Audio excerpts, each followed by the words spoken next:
Fijémonos ahí en el libro del Éxodo, primera lectura, capítulo 20, verso 2, cómo se presenta el Señor nuestro Dios, especialmente a ese pueblo que ha liberado de Egipto. Yo soy el Señor tu Dios, el que te sacó de Egipto. No tendrás otros dioses fuera de mí. No te harás imagen de Dios alguna, ni de lo que hay en el cielo, ni de lo que hay en la tierra. ¿Qué quiere dejar bien claro el único Dios verdadero que se reveló a Abraham, a Isaac, a Jacob, a José, a Moisés, a Elías, a Eliseo, a Amós, a Oseas, a Isaías, a Jeremías, a Ezequiel, a Habacuc, etcétera, que nomás hay un solo Dios y que el pueblo de Israel corre el peligro de que si se desentiende de Dios puede caer en la idolatría. Fijémonos en el contexto precisamente para darnos cuenta cómo a veces se manipulan textos bíblicos. Lo utilizan mucho los hermanos separados para decir, miren, los católicos tienen muchas imágenes y por eso son muchos idólatras, como si tuviéramos muchos dioses. Falso. Nadie, por muy ignorante que sea, va a decir que Santa Rosalía sea una diosa, o que la Virgen de Guadalupe sea otra diosa, o que San Judas Tadea sea otro dios. Falso. El mismo San Pablo en la primera carta a los Corintios, capítulo 11, verso 1, va a decir, sean imitadores míos como yo lo soy de Cristo. Los santos vivieron en lo posible la fidelidad al Evangelio y por lo tanto son ejemplos a imitar para nosotros los cristianos. No son ídolos, no son semidioses, son ejemplos a imitar. El contexto de cuando Dios le advierte a su pueblo del peligro de la idolatría, ¿de dónde va saliendo Israel? De Egipto, un pueblo terriblemente politeísta. Tenía muchas divinidades, obviamente falsas. Tan es así que cuando van en el desierto, si ustedes se van al libro del Éxodo, capítulo 32, cuando se desesperan de que no baja Moisés del monte Sinaí, ¿qué es lo que pasa? Se construyen un becerro de oro, pues precisamente una de las divinidades que tenían los egipcios la representaban con un toro, con un becerro. Ahí estaba el riesgo de contaminarse el pueblo de Dios. Al ir a la tierra prometida, a esos pueblos gentiles paganos, como los hititas, los amorreos, los jebuseos, entre otros, también eran idólatras. Veneraban a un tal dios llamado Baal, lo consideraban como el papá de todos los dioses, a una tal Astarte, a una tal Aserá, a una tal Anat, falsas deidades que representaban con figuras humanoides. Y les advierte Dios, cuidado con pretender creer que hay otros dioses. Tan es así que constantemente va a estar advirtiendo, cuidado con la idolatría.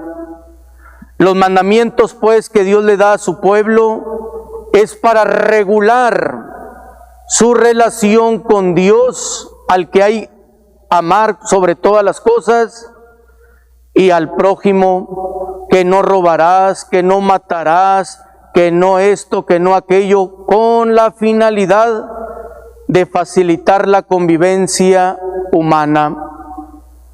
Y todo parte de la alianza en el Sinaí. Si nos vamos al libro del Éxodo, capítulo 19, en los versos 5 y 6, fíjense lo que va a decir ahí. Si obedeces mi voz, si te mantienes fiel a mi alianza, serás mi pueblo, pueblo de mi propiedad. Serás una nación consagrada, pueblo sacerdotal. Ahí se ve la predilección que tiene Dios en favor de este pueblo hebreo, que después será llamado el pueblo de Israel y después sería pueblo judío. Si nos vamos al libro del Deuteronomio, capítulo 4, verso 6, fíjense lo que le dice el Señor nuestro Dios al pueblo. Si obedecen mis mandamientos, mis preceptos, si los practican, serán esos preceptos la sabiduría y la inteligencia para ustedes en medio de otros pueblos, como diciendo, la obediencia a la ley de Dios les va a dar una identidad. Son mi pueblo elegido. Todo esto nos lleva pues a comprender que Dios ha elegido en verdad a un pueblo de entre tantos para revelarse, para dar a conocer ahí sus designios de salvación. Nos pasamos al Evangelio y nos topamos con que Jesús va a Jerusalén y se topa con que están los mercaderes vendiendo palomas, bueyes, etcétera, obvio para los sacrificios que hacían o holocaustos. Él se molesta porque en su origen ese templo, conocida como la casa de Dios, era especialmente lugar de oración, de encuentro con Dios. Fijémonos lo que les echa en cara ahí en el Evangelio de San Juan, capítulo 2, verso 16. Porque han convertido la casa de mi Padre en un mercado. Porque han convertido la casa de mi Padre en un mercado. Nos detenemos primero en la afirmación inicial, casa de mi Padre. Cristo reconoce el templo de Jerusalén como casa de Dios. Tan es así que si nos vamos al primer libro de los Reyes, en el capítulo 6, en el versículo 1, fíjense lo que va a decir ahí.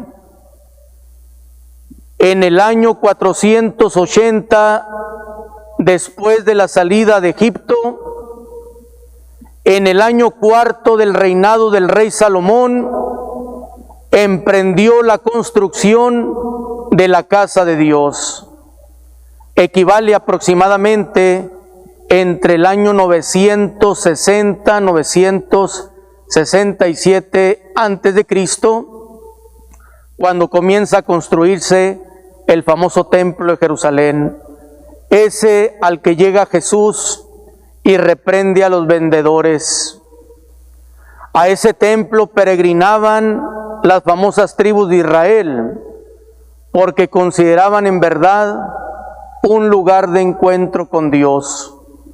En el lugar más sagrado del templo estaba el arca de la alianza, que contenía especialmente las tablas de la ley del Sinaí, junto con otras cosas, por supuesto. Pero aquí lo que viene a la memoria y muy fuertemente es que ese lugar sagrado correspondía a lo que llega a decir el profeta Isaías en el capítulo 56, verso 7. Mi casa será casa de oración para todos los pueblos, casa de Dios, casa de mi Padre, diría Jesús, casa de oración.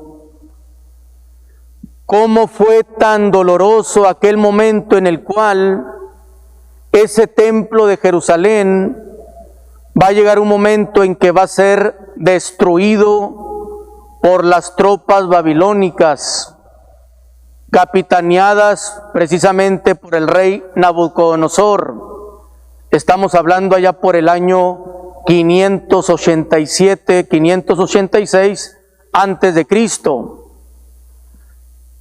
Llega el imperio babilónico, arrasa con la ciudad de Jerusalén. Eso lo pueden ver en el segundo libro de los Reyes, en el capítulo 25, y específicamente en el verso 9 dice ahí que Nabucodonosor se metió al templo, lo saquearon, empezaron a destruirlo junto con la casa del rey, las casas de aquella población. Unos versículos antes dice que atraparon al rey llamado Sedecías, le sacaron los ojos y a los hijos los decapitaron. Eso vivieron aquellos personajes. Fue una experiencia tan dolorosa, casa de Dios, pueblo donde se congregaba para celebrar la presencia del Señor, queda hecho ruinas. Y no solamente eso, los babilonios se llevaron a la gente más productiva hacia Babilonia, casi recorrieron pasaditos de 900 kilómetros y estuvieron allá, salvo algunos que murieron, otros nacieron allá, casi 50 años. Estamos hablando que el regreso de los judíos va a ser allá por el año 538. ¿Por qué menciono esto? Porque entonces a los babilonios los sometieron un pueblo fuerte llamado los persas, capitaneados por el rey Ciro I, y él permite regresar a los israelitas a Palestina. Pero ¿con qué se topan? Que todavía hay muchas casas en ruina. El templo de Jerusalén sigue en ruinas. Ya no son dueños de la tierra. Ya no hay reyes. Se agarran no más que de la ley de Dios, de los mandamientos de Dios. Pero ese rey Ciro permite y ayuda a reconstruir el templo de Jerusalén. Estamos hablando allá por el año 520 al 515, ya casi acabándose el siglo VI, si se fijan. Esto significa que habrá como un reinicio en la vida espiritual del pueblo de Israel, al grado que nos dice el libro de Esdras. Eso lo pueden ver en el libro de Esdras, en el capítulo 6, en el verso 16, que los levitas, los sacerdotes, el común de los deportados, los que venían de Babilonia, dedicaron nuevamente el templo y se reactivó el culto nuevamente en el templo de Jerusalén. Dice un poquito más adelante en el capítulo mismo 6, pero en el verso 19, que ahí celebraron ya la Pascua, ahí en ese templo de Jerusalén. Pasa el tiempo y a los persas los dominan los griegos. Eso lo pueden ver ustedes en el primero y segundo libro de los Macabeos.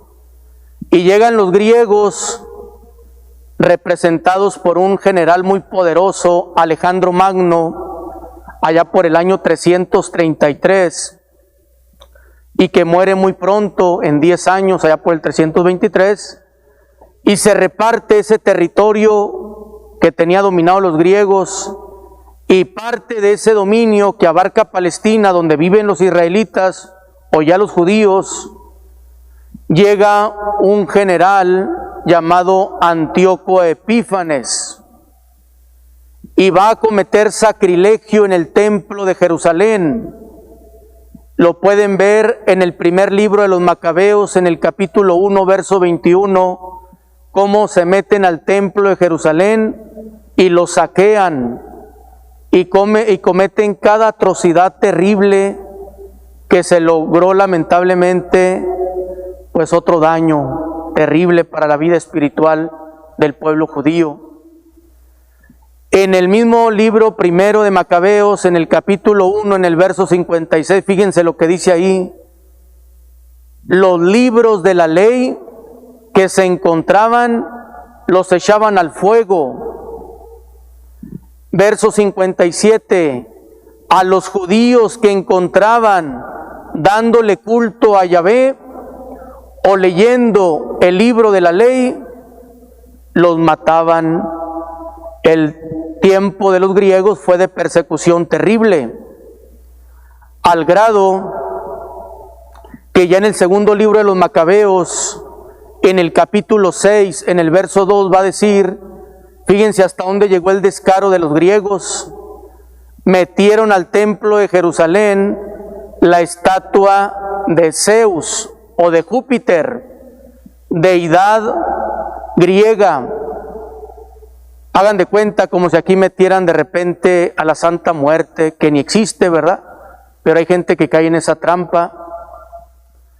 O que trajeran aquí una piedra de Tlaloc, pues es una burla, sería una humillación. Por eso se rebelan los judíos, representados especialmente por aquellos caudillos, uno que se llamaba Judas Macabeo, y se levanta una revuelta y defienden el templo, rescatan el territorio que tenían dominado los griegos, y allá por el año 164 lo vuelven a dedicar a Dios, lo purifican, y surge ahí una fiesta judía que se llama la Hanukkah, o la fiesta de las luces, o fiesta de las luminarias. Es sorprendente cómo el pueblo de Israel, al que Dios le reveló, ha vivido situaciones atroces, y sobre todo en ese lugar sagrado, el templo. Pues no lo es todo, fíjense nada más, ya casi terminando. Allá por el año 70, ya del tiempo después de Cristo, un general, algunos lo llaman emperador, Tito, destruye el templo de Jerusalén en el año 70, y ya queda hasta nuestros días nomás el famoso Muro de las Lamentaciones, para caer en la cuenta que se viven experiencias amargas en torno a la fe. Antes de la destrucción del templo de Jerusalén, una vez que ascendió Jesús a los cielos, nos dice en el Evangelio de Lucas capítulo 24, verso 53, que los apóstoles iban al templo y perseveraban ahí en oración. Y eso mismo va a aparecer en el libro de los Hechos de los Apóstoles, en el capítulo 2, en el verso 46, donde los apóstoles iban también a hacer oración y a alabar a Dios. Ellos tenían ese respeto por ese lugar sagrado que Jesús valora. En el libro de los Hechos de los Apóstoles, capítulo 3, verso 1, Pedro y Juan suben al templo a hacer sus oraciones. Capítulo 5, verso 20 y 21, ahí aparecen nuevamente algunos de los apóstoles haciendo oración. Y cualquiera nos preguntaríamos, ¿y qué pasó con la vida espiritual del pueblo cuando se destruyó ese templo famoso de Jerusalén? Pues fíjense, lo sabemos por la historia.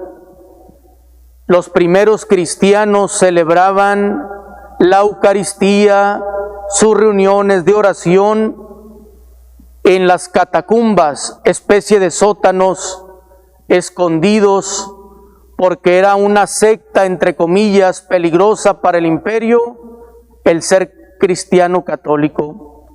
En el año 107, un santo llamado San Ignacio de Antioquía llama por primera vez a los cristianos católicos, fíjense nada más, y se reunían en las catacumbas o en las casas particulares.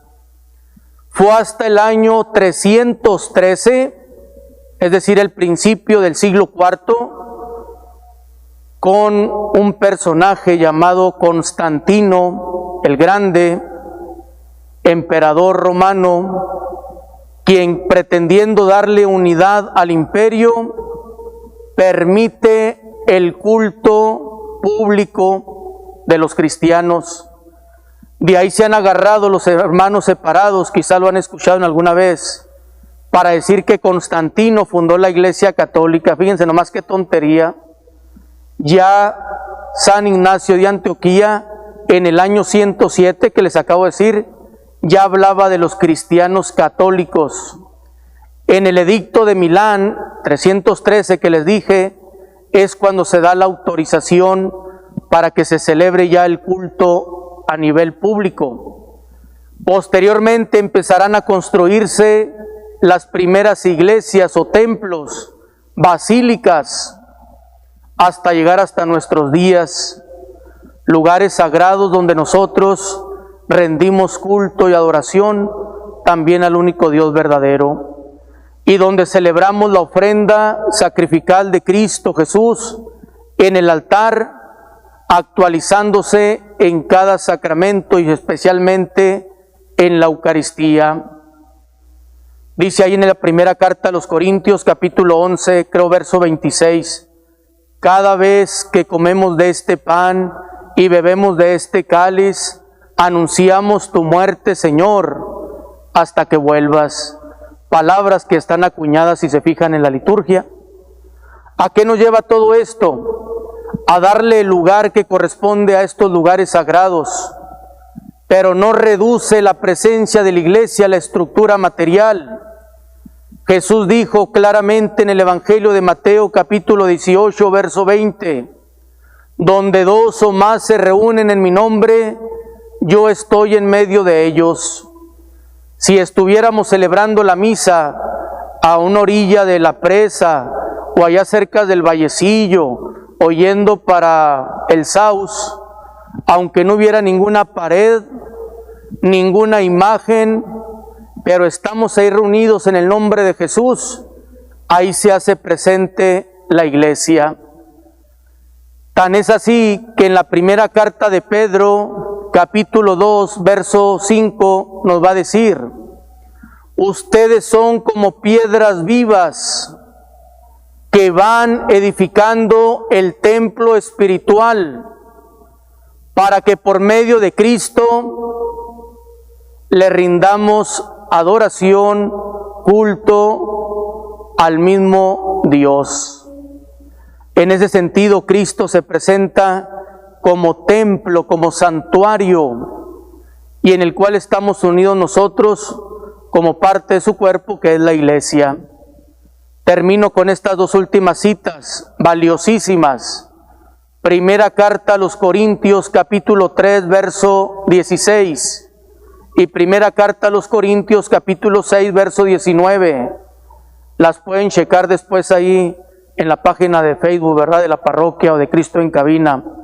Dice ahí, ¿qué acaso no saben que son templos del Espíritu de Dios y que el Espíritu de Dios habita en ustedes? Veamos la dignidad tan grande que corresponde a un cristiano que ha sido bautizado, que ha recibido al Espíritu de Dios, al grado de ser templos vivos del Espíritu de Dios. Pues nos toca vivir coherentemente siendo templos de la presencia del Señor.